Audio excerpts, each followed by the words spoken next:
Alright, what's going on everyone? Today I'm going to show you how to upgrade the standard Gruul Stompy Challenger deck into a Pioneer deck. We will not exceed the deck's original retail price with our upgrades, which is around $30 USD. And the first thing we need to address with this deck is the Pioneer Gruul Stompy deck. If you're watching this right now and you don't already own the standard deck, it's not really worth it to go out and buy the standard deck and then upgrade it into Pioneer. You're probably better off just starting with the Pioneer deck. The funny thing is, it doesn't actually contain a ton of valuable cards in the main board. All the value in that deck is in the mana base. It has 4 Carplusion Forest, 4 Rockfall Vale, and a Stomping Ground. So that is a pretty fantastic mana base, at least to start with. It doesn't have all the Stomping Grounds, it doesn't have pathways and stuff, but I mean, that's a great start. But if you do already own the standard deck, the good news is we're going to get pretty close to the power level of that deck, and our total price at the end of this video is actually under $20. So let's start by addressing the mana package this deck originally came with. The idea here is you can tap Magda to add mana with the Sentinel, and she makes treasure tokens, which kind of double ramps you, right? Then you can either use those treasures for more mana, or you can build them up and sacrifice them to find Goldspan dragons. And I actually kind of like this. The problem is the deck only has 1 dragon, and it's not very consistent. You need both of them for this to work. It's really cool when you get them both, but it's not reliable enough for the power level of Pioneer. So let's simplify things by taking out 4 Jaspera Sentinels for 4 Llanowar Elves. Sure, the Sentinels have reach and they have an extra toughness, but all I care about is having more mana and the requirement of having a creature in play in order to tap with the Sentinel just isn't worth it. For example, we can't ramp into a 3-drop on turn 2 because our mana dork can't tap without having another creature in play. So similarly, we'll take out those 4 Magdas for 4 Elvish Mystic. This is just so much more consistent. We have 8 elves that can just tap for mana. We can very consistently get 1 on turn 1 and often get a 3-drop on turn 2 and a 4-drop on turn 3, which really amps up the deck quite a bit. Next, I want to take out 2 Twin-Shot Snipers for 2 Bone Crusher Giant. These are kind of comparable. I mean, they're both creatures that double as removal spells. The difference being that Bone Crusher Giant was a standard all-star that has seen play in basically every competitive format ever. And I suppose it's technically not legal in Pauper, but compared to Twin-Shot Snipers, well, those haven't been competitive basically ever. Just having a 2 mana, 2 damage spell, but then tacking that onto a 3 mana for 3 that punishes the opponent for targeting it. I mean, it's just too good. It gives us removal, it gives us a stompy, aggressive creature, and the best part is they're actually very affordable as well, so well worth it. And similarly, we're going to take out 2 Abrades for 2 more Bone Crusher Giant. So Abrade is fine, but I think this deck had way too many spells. It was playing 10 spells, which is a lot for a creature-based aggro deck, right? I know technically we're a stompy deck, but we want to play creatures and pressure the opponent's life total, and 10 just feels a bit high for that style of deck. What makes Bone Crusher Giant great is we still get the removal spell, right?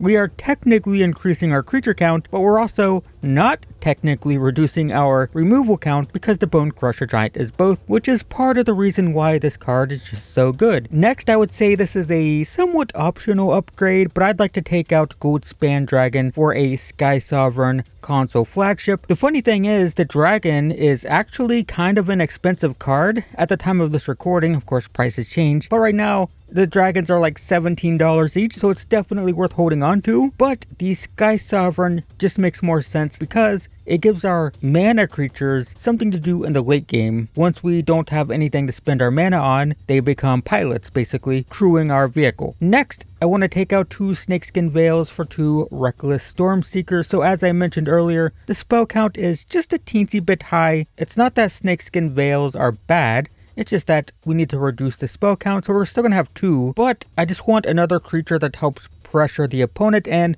what makes this card so good is it gives a creature every turn +1/+0 in haste, so at the very least it can target itself, and it's a 3 mana 3/3 with haste, which is fine. But what makes this so good in this style of deck is it combines really well with Halana and Elena. They give counters based on their power, so if you target them with Stormseekers, you can boost their power first and then give extra counters to another creature, including the Stormseeker, and note that the Stormseeker can flip and pump things even more. So it's pretty good. Next, I want to take out the 2 remaining Abrades for 2 Strangles. So generally, I would say Abrade is probably the better spell, but it's more of a sideboard card. And something to remember with an aggro deck like this, I keep saying aggro, it's the aggro deck in most matchups. And if our goal is to play a big creature on turn 3 and play a big creature on turn 4 and play a big creature on turn 5, we don't want to slow down our aggression with clunky removal. It's pretty important to have very low cost removal, at least in the main board, when you're playing a deck like this. And you can play things like Abrade in the sideboard because your opponents could have artifacts that just completely shut you down, and then you have to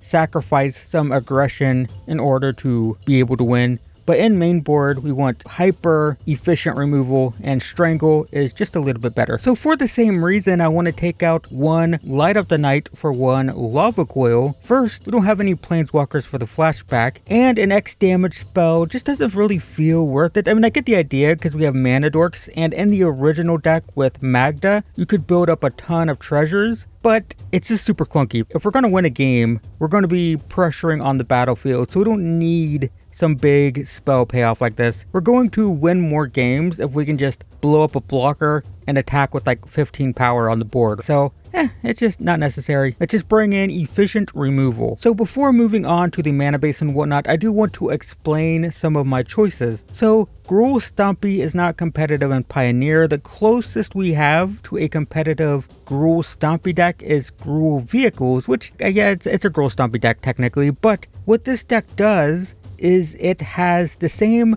mana elves, but they are used to play vehicles. And so what happens with this deck is the elves help cast the vehicles, and then the elves crew the vehicles, because that's one of the problems with these elves, is they're really bad in the late game. You do not like top decking a Llanowar elf on like turn 6. It's basically useless, but with the vehicles, it just helps crew the vehicle, and it might free up another attacker that was crewing the vehicle on previous turns. That's the idea. But we aren't playing those vehicles. However, I wanted to ensure that we still had uses for the elves in the late game, which is why I'm choosing to leave in things like Ranger Class and Ovenwald Oddity. No one plays the Oddity. There's really no reason to play it over Questing Beast, but because we're a ramp deck with the elves, I like that the Oddity has a mana sink that can just flip it into a giant creature. If we do get flooded, we can make a massive 8/8 that pumps our board. And the same thing goes for the Ranger class. If we fully level it up, we can start casting stuff off the top of our library, which gives us stuff to do with those mediocre late game elves. Even just a fully upgraded Ranger class, if we see an elf on top, we can just play it and get through it so we can draw something better, right? So that's why I'm keeping these, right? There are mana sinks for the elves in the late game.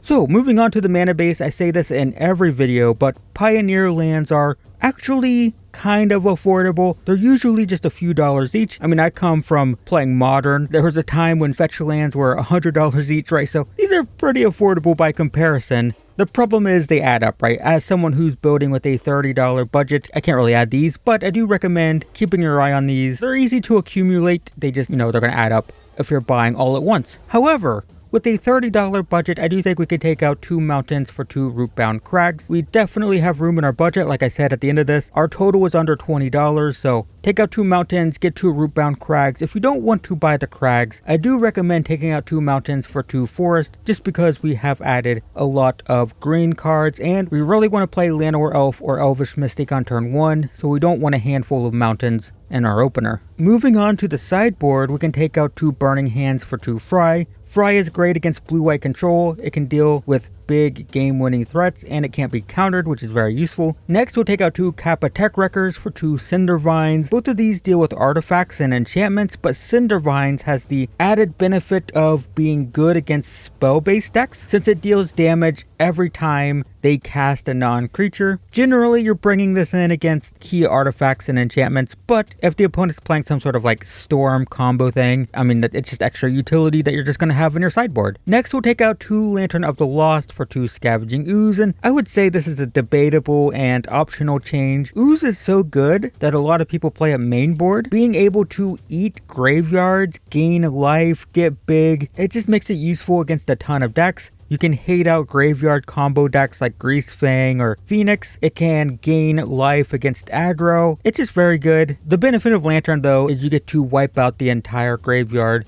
in one fell swoop, which could be relevant. So it's optional. I like Scavenging Ooze personally, and you could even find room for it in the main board if you wanted. Next, we'll take out 2 Twin Shot Snipers for 2 Damping Spheres. I don't know why these snipers were in the deck. Wizards of the Coast really like them. I don't know. They're just not really good for anything. And the Sphere is a great utility piece. It's good against decks that are trying to cheat on mana like Lotus Field. It's good against decks that are trying to play lots of spells per turn like Phoenix. Just has lots of utility. And our last change is to take out Thundering Rebuke for Thrun, Breaker of Silence. Rebuke is okay, I don't think it's a bad card at all, but I just love having a single copy of Thrun in the sideboard of green decks. It can't be countered, it's hard to target, it's indestructible on your turn, so this is just an absolute wrecking ball against control decks. It is so annoying to deal with if you're on the opposite side of it and you're playing Azorius control, right? So anyway, that's it for our upgrades. It's important to keep in mind that Gruul Stompy is not a meta deck. Even if built with no budget, there's just not really a Gruul Stompy deck in existence. So I would say this is a pretty casual deck, but the fact that we were able to upgrade it for just $20, less than that, is pretty good, and we were able to squeeze quite a bit of power out of that money. I think this is so much better than where we started, so it should definitely win a lot more games. Hopefully that's helpful, guys. Thanks for watching, and I will see you in the next one.